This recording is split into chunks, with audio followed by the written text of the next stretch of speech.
Jean-Luc Docide, vous êtes officier de sapeurs-pompiers, volontaire depuis 41 années et président de l'Union départementale des sapeurs-pompiers du Var.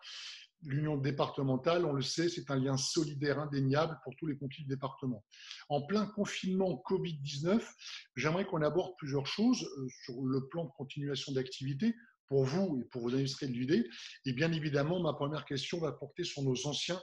J'ai une pensée pour eux parce que c'est une population qui est hélas fragile avec cette nouvelle pathologie. Qu'est-ce qu'a fait l'UD? Qu'est-ce que vous avez fait, vous, président, pour nos anciens? Bonjour Carlo, d'abord merci de me recevoir.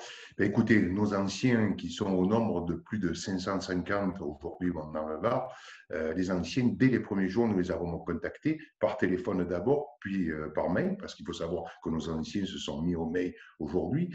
Nous avons aussi prévenu nos présidents mon amical qui sont notre rouage principal. Et donc, nous avons mis en place avec ces amicales un contact qui va être permanent. C'est-à-dire qu'un ancien avait le numéro du président de l'amicale ainsi que l'union départementale. Et quoi qu'il arrivait, appelait l'union départementale 24 heures sur 24. Au-delà, nous avons pu tisser des liens et nous avons vu que quelques anciens avaient besoin de nous, avaient besoin de sapeurs-pompiers pour aller faire les courses, pour aller à la pharmacie ou tout simplement se déplacer en voiture parce qu'ils ne conduisent plus, certains. Donc, je veux dire, aujourd'hui, ces anciens que je respecte, parce que je suis un peu ancien au bout de 41 ans de pompier, et demain, je passerai de l'autre côté, ces anciens, il faut qu'on les chouchoute. Alors, on les chouchoute toute l'année, ils font partie de nos commissions, nous avons une belle bonne commission des anciens, mais il faut que justement, demain et après-demain, on soit encore auprès d'eux, parce que pendant la crise, on a été là, mais je pense qu'il faut penser aussi l'après-crise, où on va arriver dans une période d'été, une période de chaleur, il faut être présent encore avec eux. Donc, Voilà effectivement, ce que je peux dire aujourd'hui. Et ce qui s'est passé aussi, il faut le dire, c'est que ces anciens ne s'attendaient pas à cela. Ils ont été au départ surpris qu'on les contacte, qu'on les appelle par mail. On a un retour par mail qui est sensationnel. Il y a quelques mails qui m'ont fait pratiquement pleurer parce qu'on voit qu'ils ont été me surpris. Et aujourd'hui, c'est un échange bon permanent. Le matin, quand je me lève, je regarde mes mails. Tiens, j'ai un mail d'un ancien, tiens, un autre. Simplement pour dire bonjour, ça va, bon, vous, ça va, la famille aussi. Voilà. Donc, je crois qu'aujourd'hui, c'est très, très important, les anciens. Moi, j'ai connu ça quand je suis arrivé. Et donc, aujourd'hui, je tiens absolument à ce qu'ils se raccrochent et qu'ils restent avec nous à l'Union départementale. bien, Président, je sais que vous avez aussi une attention permanente sur les pupilles. Il y en a quelques-unes dans le département du Var. Alors, ces jeunes à qui on offre parfois un ordinateur pour leurs 18 ans, à qui on paye des études, il y a effectivement de très belles histoires dont vous êtes, avec vos administrés, le maître d'œuvre. Comment on garde le lien? Est-ce que c'est aussi facile avec ces jeunes qui sont peut-être un peu plus sur les réseaux que nos anciens? Qu'est-ce que vous faites pour les pupilles, Président? Alors effectivement, ce n'est pas du tout le même contexte, c'est moins facile. C'est moins facile. D'abord, il y a les jeunes et les parents aussi, parce qu'il ne faut pas oublier que nous avons des jeunes orphelins, des mineurs, et puis nous avons d'autres majeurs. Donc ça a été un peu la surprise lorsqu'on leur a parce que c'est par mail qu'on échange avec la jeunesse sur les réseaux. Ils ont été d'abord surpris, donc il y a eu un peu plus de temps avant de réponse. Et puis là, ils nous ont appelés et certains jeunes nous ont même proposé de venir nous aider d'aider les anciens. Alors j'ai trouvé ça fantastique. Je veux dire, la jeunesse, des orphelins qui viennent pour aider les anciens, c'est magnifique. Bon, après, il a fallu expliquer certaines choses, et notamment la déception, c'est certaines sorties qu'on avait prévues en fin d'année. On doit faire des vacances orphelins au mois de juillet pour les orphelins de toute la France. Malheureusement, on ne pourra pas les faire, mais on avait quelques projets avec eux qui sont tombés à l'eau. Mais ils l'ont très bien compris, et d'ailleurs, certains montrent même l'exemple sur le port du masque et sur les mesures barrières. Et avant-hier, j'avais un mail d'un jeune qui me disait, écoutez, Président, moi, si vous venez me chercher, je peux vous aider au bureau, je peux vous aider. Donc, voilà. Donc, on est arrivé là aussi à créer un lien. Et croyez-moi, je ne pensais pas que ça soit aussi facile. Donc ça, c'est quand même très positif, Président, parce que ça veut dire que malgré le marasme que l'on vit tous dans ce confinement, il y a cet élan de solidarité qui est quand même propre à la corporation. Et ça fonctionne plutôt bien, surtout de la part des jeunes. Donc ça, c'est très positif. Mais je pense aussi, Président, le fort d'une association comme la vôtre, c'est justement ce lien que vous avez avec toutes les entreprises du département. Alors, c'est des choses, il y a beaucoup de mécènes, il y a des partenariats que l'Union fait pour faire notamment tout ce que vous faites pour les pupilles, pour les anciens, toutes ces actions de bienfaisance. Mais est-ce que dans cette période malheureuse, est-ce que les entreprises se sont mobilisées? Et je pense notamment, comme on l'a vu, à des dons de masques, des dons d'équipements. Est-ce que l'UD a joué un rôle là-dedans? Oui, oui, je pense que l'UD, comme d'autres UD en France, ont joué un rôle important.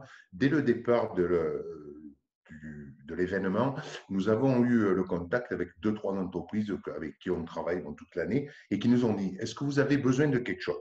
Alors, les premiers jours, oui, non, on ne savait pas. Et puis, rapidement, on a vu avec le directeur les masques et les tenues, les charlottes et les gants. Et donc, à travers ces deux, trois entreprises qui nous sont fidèles, on est arrivé à contacter d'autres entreprises et ça a créé quelque chose, un engouement énorme. C'est-à-dire qu'après, c'est même plus nous qu'on appelait les entreprises, c'était les entreprises qui nous appelaient. Alors, des petites entreprises, des privés, des collectivités départementales, régionales, qui petit à petit nous ont contactés. Et ça a fait tout un réseau, et là aussi, le réseau est important.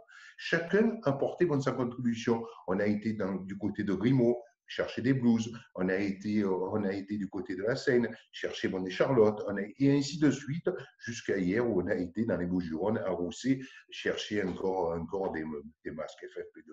Mais même des artisans qui sont venus nous porter 10 masques, 20 masques, c'est pas grand-chose, mais je veux dire, tout additionné, on est arrivé à quelque chose. Alors, les 10 premiers jours, c'est vrai qu'au niveau matériel, c'était dur. Hein. On était véritablement sur une corde sensible. Il fallait que rapidement on arrive à faire des stocks.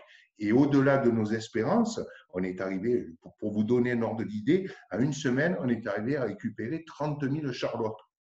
30 000 charlottes, c'était énorme. Quoi. Je veux dire, même moi, quand on m'a donné le chiffre, j'en revenais pas. Alors, on chargeait les véhicules et puis on livrait aux SDIS, on livrait dans les groupements et on est arrivé. Et encore hier, on a eu quelques appels. Alors, on calme un peu le jeu parce que ça ne sert à rien de tout prendre et de ne pas s'en servir. Il y a d'autres personnes qui en ont besoin, il faut partager, c'est ce que j'ai dit.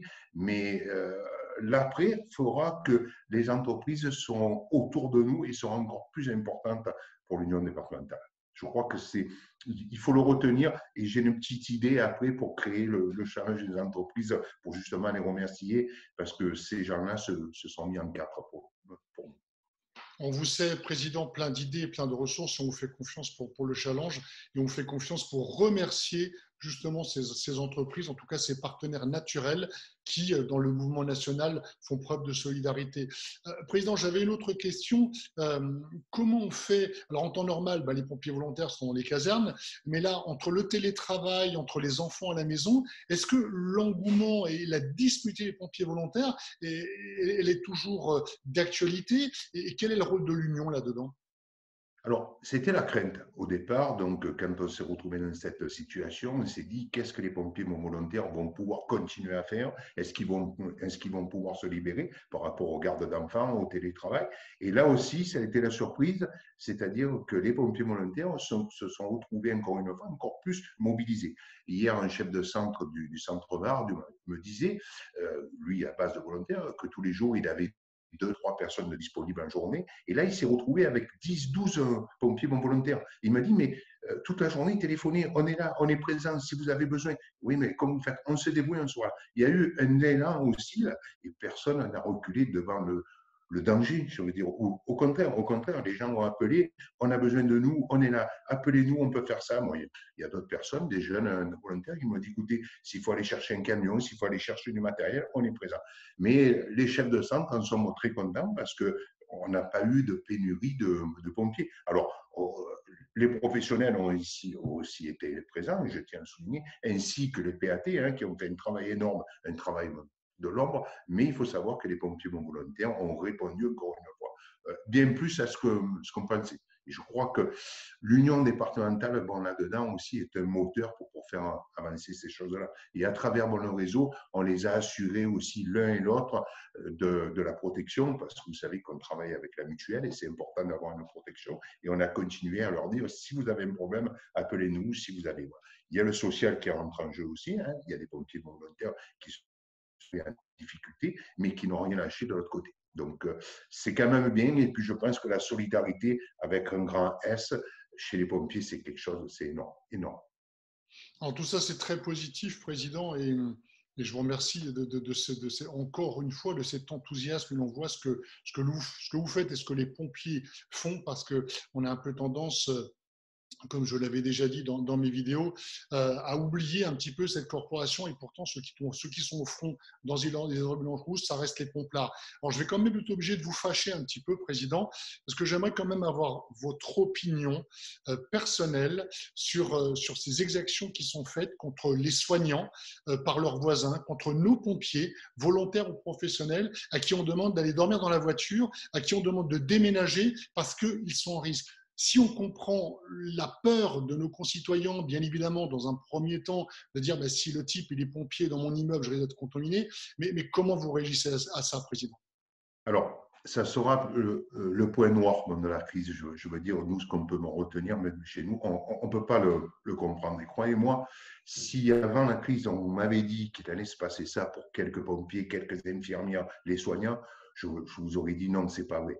Mais c'est vraiment l'absurde et j'arrive pas à comprendre. J'ai discuté avec une infirmière qui est infirmière au centre hospitalier, mais qui est en même temps infirmière de sapeur-pompier. Elle m'a raconté que lorsqu'elle a trouvé ce mot qui était bien plié, elle m'a dit, je croyais que c'était un gag. D'abord, elle m'a dit, je croyais que c'était un gag. Et puis non, en rentrant chez elle, elle m'a dit, je suis assis. Elle m'a dit, mais c'est pas possible. Moi, je crois que la société, malheureusement, il y a des imbéciles, il faut appeler ça comme ça, comme ça. Ils sont imbéciles avant et ils sont encore plus imbéciles en même temps, en ce moment. Donc, c'est grave. C'est grave parce que ces gens-là vont avoir besoin, malheureusement, un jour ou l'autre, eh ben, d'un soignant, d'une infirmière, d'un docteur, d'un pompier. Et on sera là en répondant à notre présent. Donc, c'est vraiment, moi je crierais presque, je marquerai de partout, vous n'avez pas honte, je veux dire, c'est une honte, c'est une honte. Alors, comment combattre ça? C'est impossible, je veux dire, c'est impersonnel, je veux dire, mais je me mets à la place des pompiers qui ont reçu ça et qui rentraient le soir, qui venaient de faire le transport de Covid, donc habillés avec bon, tout ce qu'on sait, et quand on rentre le soir, on trouve ça sur la porte ou sur le pas de porte, c'est terrible, c'est terrible. Voilà, c'est un coup de gueule, je dis, c'est honteux, et les présidents d'union avec qui j'ai échangé sont aussi stupéfaits de ce qui se passe. Et jamais dans la vie, on aurait mis 1 euro pour dire que ça puisse arriver. Malheureusement, c'est arrivé. Espérons que ça n'arrive plus ou que ça arrive de moins en moins. Mais vous savez, après ce qu'on a vécu dans certaines communes, les attaques contre les pompiers, on pensait que justement cette pandémie, ce moment difficile, ça allait réconcilier tout le monde et que les gens avaient fait des exemptions contre les pompiers, l'oublieraient et passeraient. Mais non, on voit que malheureusement, la bêtise humaine continue. Bien, merci Président. Je me doutais un peu de cette réponse et on partage bien évidemment votre sentiment, c'est une évidence. Donc je rappelle, Jean-Luc de Citre, vous êtes lieutenant de sapeurs-pompiers volontaire, président de l'Union départementale des sapeurs-pompiers du Var. Président, soyez fort, soyez résilient et continuez à faire ce que vous faites et à très bientôt.